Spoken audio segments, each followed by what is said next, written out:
So today's talk is titled, God Knows Me, God Made Me, and we're looking at Psalm 139, verses 1 to 16. Do have a Bible open if you have one to hand. And today's talk is divided into 4 sections to guide you through. If you find it helpful to take notes, there's space and headings on page 4 of the notice sheet. So firstly, God knows me.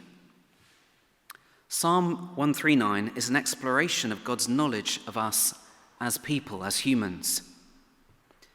Many people think that if there even is a God, he's far away, remote, and removed from us. But this psalm speaks of quite the opposite. It's a celebration of God's knowledge of us. It begins, "O Lord, you've searched me and you know me." God sees us, sees all about us. He sees us when we're sitting, and he sees us when we stand up to go into the kitchen.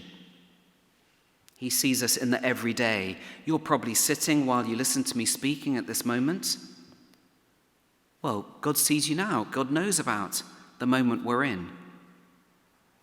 Psalms were poems which would be sung as songs, and we do lose some of the poetry because we're reading an English translation. But even with that, Psalm 139 is still a wonderful poem. It's labeled as being the work of David, the king of Israel, who lived 1,000 years before Jesus' birth. That means that Psalm 139 is 3,000 years old. Isn't that amazing? Because it still speaks to us today. David was aware that God saw him when he left his home. So when you step out of your front door, God knows. And when you come home again and maybe lie down on the sofa, well, God sees that as well.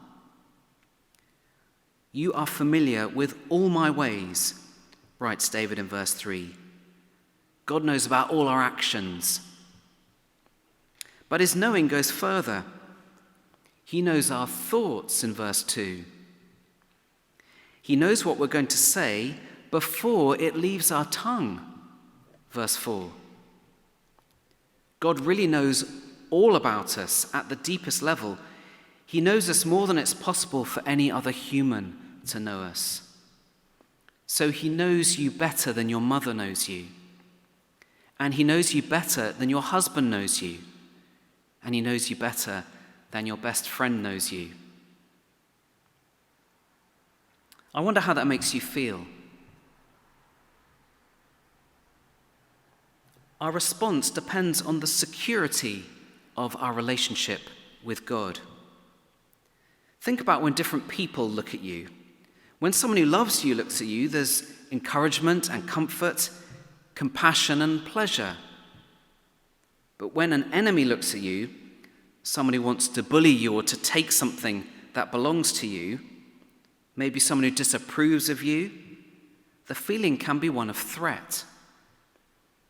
Michael Wilcock writes, "So long as I'm looking to my own self-pleasing and away from God, I shall feel his overwhelming knowledge of me as a threat. But as soon as I turn from sin and back to him, it becomes a comfort." And that is how it was for David. God knowing him was a comfort to him. He ponders God's knowledge of him with a sense of wonder. Verse 6, "Such knowledge is too wonderful for me." It is a wonderful thing to be known by someone who loves you. So firstly, God knows me. Secondly, God surrounds me. David writes in verse 5, "You hem me in, behind and before." Then in verse 7, "Where can I go from your spirit? Where can I flee from your presence?" The answer is, of course, well, nowhere. If David goes up, God is there. If he goes down, God sees him. If he goes east or he goes west, God is there ahead of him. So David writes in verse 8, "If I go up to the heavens, you are there. If I make my bed in the depths, you are there. Now, he's not referring to going to heaven or hell after death in that line of the poem, but rather going up to the sky or down into the depths of the earth. The Bible talks about the heavens, and today often we will use the words sky and space to mean the same thing. Traveling into space, of course, wasn't possible when this psalm was written. But in the last 70 years, a few people have now actually really gone up into the heavens. Well, the first creature was a monkey called Albert, who went up in 1948. He was followed by a dog called Laika in 1957. And then the first human, Yuri Gagarin, a Russia, went into space in 1961. Gagarin is famously quoted as saying about his time in space, "I looked and looked and looked, but I didn't see God." This Kremlin poster from the time shows a Russian spaceman with a statement underneath, "There is no God." The happy astronaut is rising above the tops of the churches, advancing communist progress. But Gagarin, according to Wikipedia, was a member of the Russian Orthodox Church and not an atheist. And it isn't clear that he ever actually said the famous statement. It may have been attributed to him in a communist anti-religion campaign.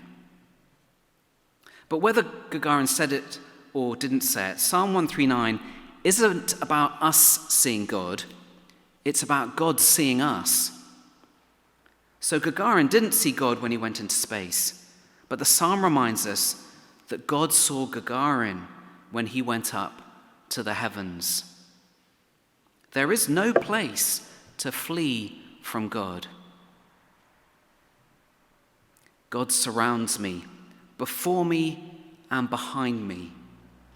And again, this is a comfort to David rather than a threat. Verse 9, "If I rise on the wings of the dawn, if I settle on the far side of the sea, even there your hand will guide me, your right hand will hold me fast." David delights to be surrounded by God as his guide and protector. He continues to meditate on the depths of God's seeing. Perhaps the darkness conceals him from God. I wonder if you've ever been somewhere that was really totally dark, so that you couldn't see anything at all. Think about nighttime in your bedroom. If you're awake in the middle of the night, you'll probably still see something, the light of the moon through the curtains or a lamp on in the corridor outside. But there are places where it is jet black. Surely that would conceal us from God. But no, writes David, because verse 12, darkness is as light to God. Very interesting verse that. God knows and sees in the darkness. And this leads David to think about the time when he was in his mother's womb. Thirdly, God made me. God made me in my mother's womb. Verse 13. You created my inmost being. You knit me together in my mother's womb. The womb is a dark place. Today, most people have seen photos of a baby in his or her mother's tummy. But it was only 50 or 60 years ago that this kind of photography became a technical possibility. This photo, published on the cover of Life magazine in 1965, caused a sensation because it was such a new thing to see a baby in utero. We take it for granted now, don't we? But for most of history, the creation of a child in a mother's womb happened in unknown darkness. But darkness is as light to God. God describes God's work as creator in the womb, making his inner being, knitting him together, weaving him. God is a knitter in this verse. And David praises God because he's fearfully and wonderfully made. God could see it all going on in the darkness of his mother's womb. In the same way that God knows what we're going to say before we say it, he could even see David's unformed body before he was born, made in secret, woven together in the darkness. God made me in my mother's womb. Let's listen to Psalm 139, verses 15 and 16, taken from the ESV translation and performed by the band Rivers and Robots.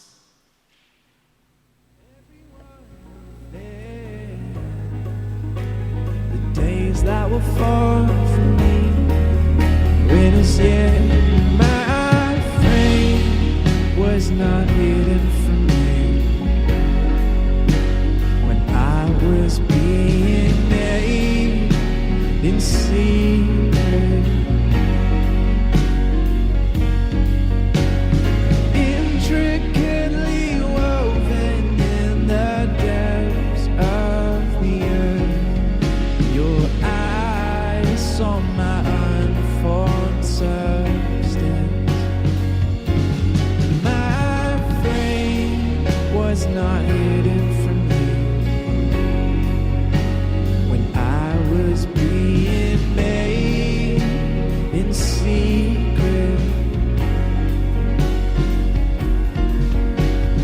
Intricately woven in the depths of the earth, your eyes saw my unformed substance.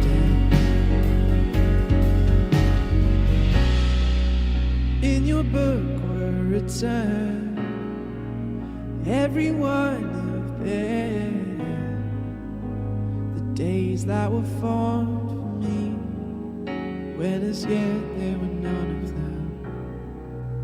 In your book were written every one of them, the days that were formed for me, when as yet there were none of them.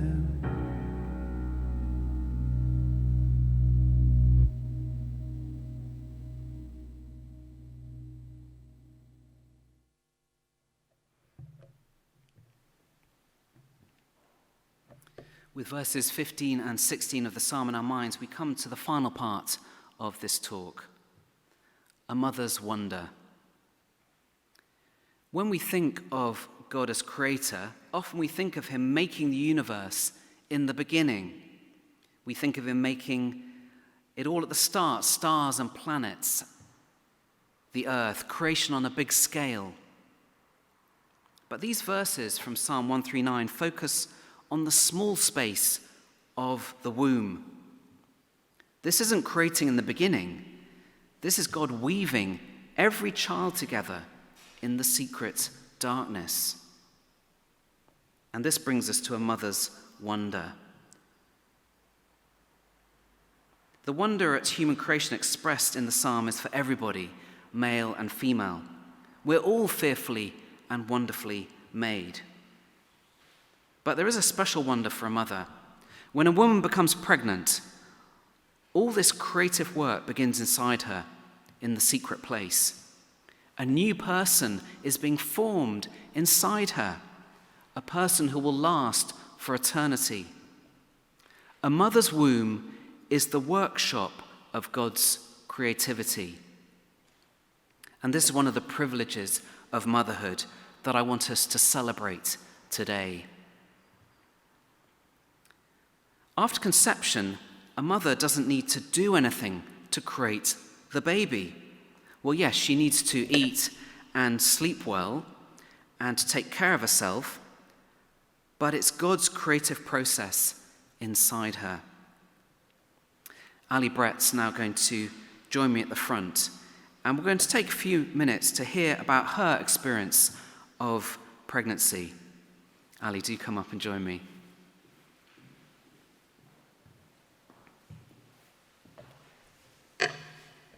Ali, what was it like to realise that a baby was growing inside you for the very first time? As a midwife, I knew that 1 in 4 pregnancies end in miscarriage. So I was very anxious to get through the first trimester, to grow and protect my tiny baby. From the moment I had a positive pregnancy test, I was imagining the future and whether my baby was a girl or a boy and what kind of mother I would be. When you're pregnant, your hormones surge and you become in tune with the changes your body makes. The minor disorders of pregnancy, such as morning sickness, mean that you can't really ignore what your body is undergoing. I became hypersensitive to these changes as my bump grew, and it was an amazing transformation.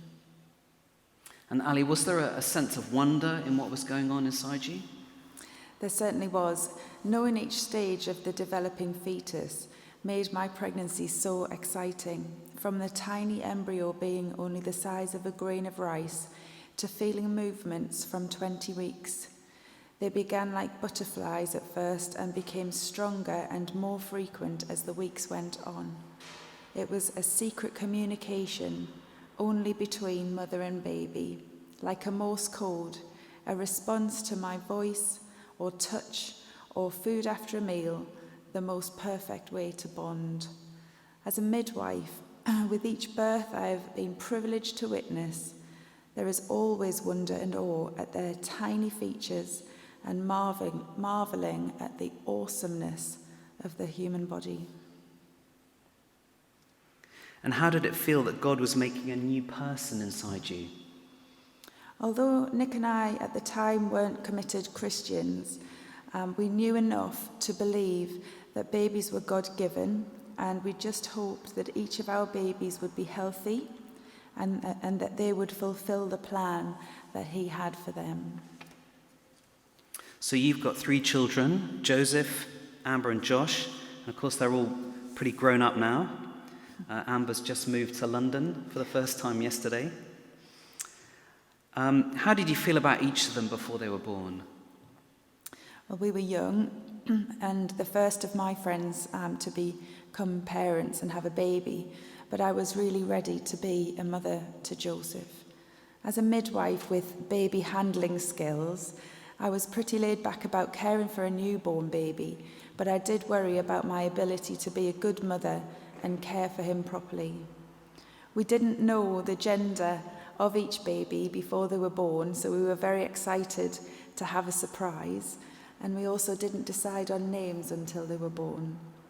We wanted 3 children and decided to try again when Joseph was a toddler, and we felt blessed with a boy and then a girl when Amber came along. Life was tough for a few years when my mother sadly passed away, but then my pregnancy with Josh brought joy, and I tried to enjoy every moment with him as I knew he was going to be my last baby. Ali, thanks so much for coming to share with us today. Thank you.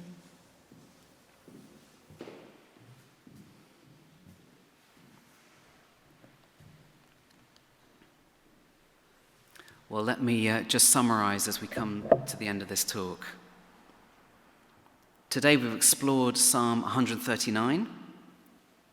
It shows us about relationship with God. God knows us. God surrounds us. God made us in our mother's wombs. All this is wonderful, and there is a special wonder for each mother whose womb is the workshop of God's creativity. Well, let's respond in praise with the song God of Wonders.